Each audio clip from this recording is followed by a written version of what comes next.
Ternyata di luar arena setelah selesai pertandingan babak pertama, klan macan tiba-tiba datang untuk menghabisi Ju-hoon. Ternyata mereka diperintahkan oleh bawahan dari Kong-guan untuk menghabisi Ju-hoon. Beruntung karena mereka bersama karakter utama, tim macan dapat dikalahkan dengan mudah. Saat salah satunya hampir tertangkap oleh Yilong dan akan diinterogasi, asisten Kong-guan langsung menembaknya menggunakan alat penembak otomatis sehingga tembakannya langsung mengenai kepala dan muncratlah saus di kepala Yilong. Setelah kejadian itu, Yilong dan Jinggang membujuk Ju-hoon agar tidak tersulut emosi dan melakukan tindakan gegabah. Mereka mengatakan kalau pembalasan dendam akan lebih mudah dilakukan jika dia menjadi marsekal besar dengan memenangkan turnamen ini. Binu tidak pernah jauh sedikit pun dari Ju-hoon. Karena ingin membalaskan dendamnya, ia juga mendengar percakapan mereka dari balik genteng. Kurang kerjaan ya.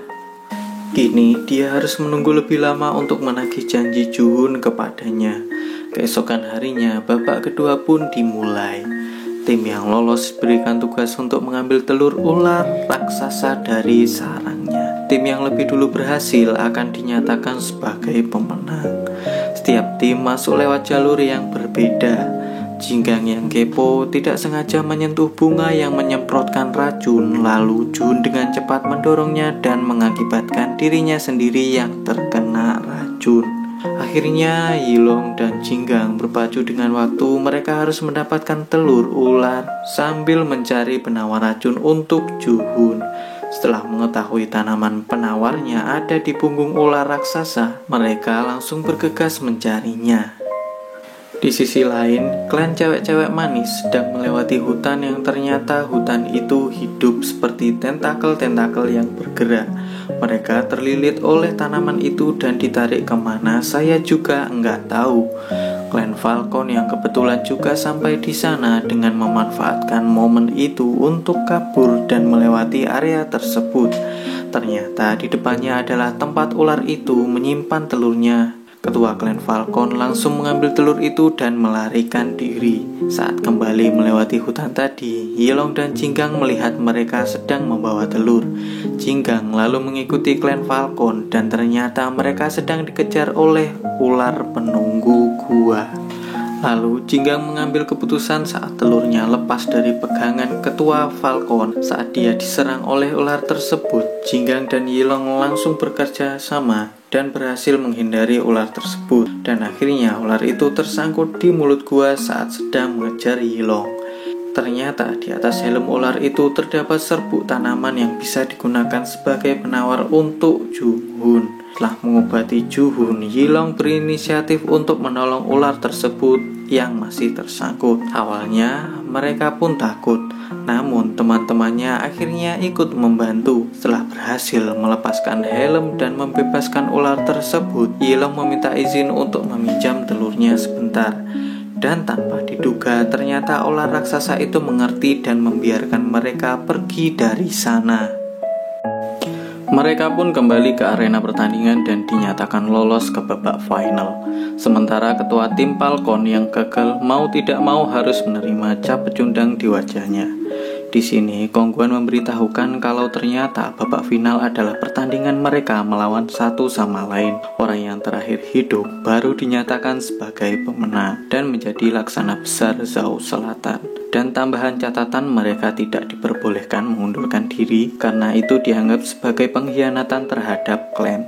Di tengah kebingungan, mereka tiba-tiba muncul sesosok perempuan yang mengaku sebagai teman dari ayahnya Yilong. Dia mengajak Yilong ke sebuah tempat yang disebut hutan mistis untuk memberitahukan rahasia tentang ayahnya.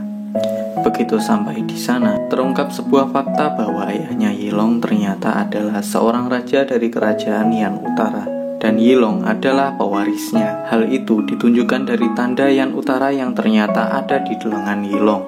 Wanita itu menyuruhnya kembali ke Yan Utara dan mengklaim kekerajaannya untuk mencegah peperangan di daratan tengah. Ju-hoon yang memiliki sejarah pahit dengan Yan Utara langsung terbawa emosi dan pergi meninggalkan Yilong. Dia juga mengusir Jinggang yang berusaha membujuknya.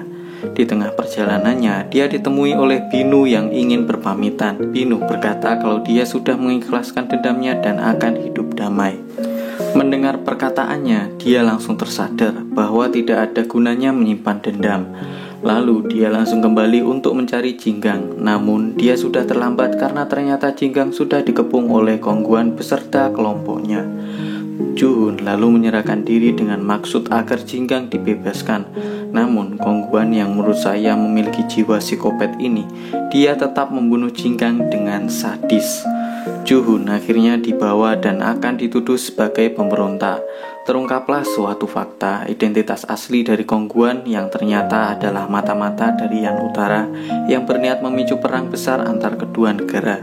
Yilong yang baru saja datang menemukan Jinggang sudah sekarat. Sebelum meninggal, dia memberitahu Yilong kalau Kongguan yang bertanggung jawab atas kejadian ini. Mendengar hal itu, ia merasa marah dan akan membereskan ini semua. Setelah menguburkan Jinggang, ia lalu kembali ke kota. Sebelum pergi ke tempat eksekusi Juhun, Yilong pergi menemui ketua klan Falcon dan memberitahukan rencana busuk dari Kongguan. Yilong juga memintanya untuk membantu melawan para pengkhianat itu. Namun apa daya, ketua Falcon menolak dan memilih pergi. Yilong lalu pergi untuk menyelamatkan Junghun. Sementara tanpa diduga, ketua klan Falcon pergi meminta bantuan ke klan lain yang baru akan pulang ke desa masing-masing. Yilong sampai di tempat eksekusi. Ia pun melobi sang raja untuk mengizinkannya bertarung 1 lawan 1 dengan Jihun. Dia berencana menyadarkan Juhun dan membujuknya untuk mau melawan agar kematian Jinggang tidak sia-sia.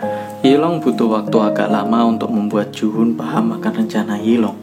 Melihat hal itu, Kongguan langsung menjalankan rencana pemberontakannya. Seketika seluruh tentara yang menyamar langsung mulai menyerang. Saat terjadi pertarungan, Kongguan memerintahkan para pengawal raja untuk mengamankannya. Namun ternyata ruangan yang disiapkan sudah dipasang jebakan untuk mengurung sang raja beserta menterinya. Kembali ke Yilong dan Juhun, di sini mereka mencoba menyerang, namun mereka harus menghadapi para tentara dari Yan Utara. Juhun melawan anjing raksasa, sementara Yilong harus menghadapi tangan kanan Kongguan, yaitu Guanxin. Di saat tangan kanan guru besar merobek lengan Yilong, dia langsung terkejut begitu melihat tanda di lengannya. Hal itu membuatnya lengah dan tertusuk pisau dari Yilong. Namun walaupun sudah tertusuk, dia tetap memberi hormat pada Yilong. Begitu mengetahui kalau dia adalah pewaris tahta kerajaan dari Yan Utara. Beralih ke Juhun yang sedang kerepotan melawan anjing raksasa. Tiba-tiba Binu muncul dan menyerang anjing tersebut. Walaupun bisa menyelamatkan Juhun, namun dia harus menerima gigitan dari anjing itu yang menyebabkan luka yang sangat parah di tubuhnya. Guan yang sudah menyiapkan jalur pelarian langsung membakar gedung tempat raja dikurung. Yilong berusaha menangkapnya sebelum dia bisa terbang jauh. Sementara Juhun dan ketua klan Falcon berusaha mendobrak pintu untuk menyelamatkan sang raja. Akhirnya setelah agak terbang-terbangan sebentar, Yilong berhasil menjatuhkan Guan. Melihat hal itu, tanpa membuang waktu, Juhun langsung membantahnya tanpa ampun. Guru besar Guan pun akhirnya mati.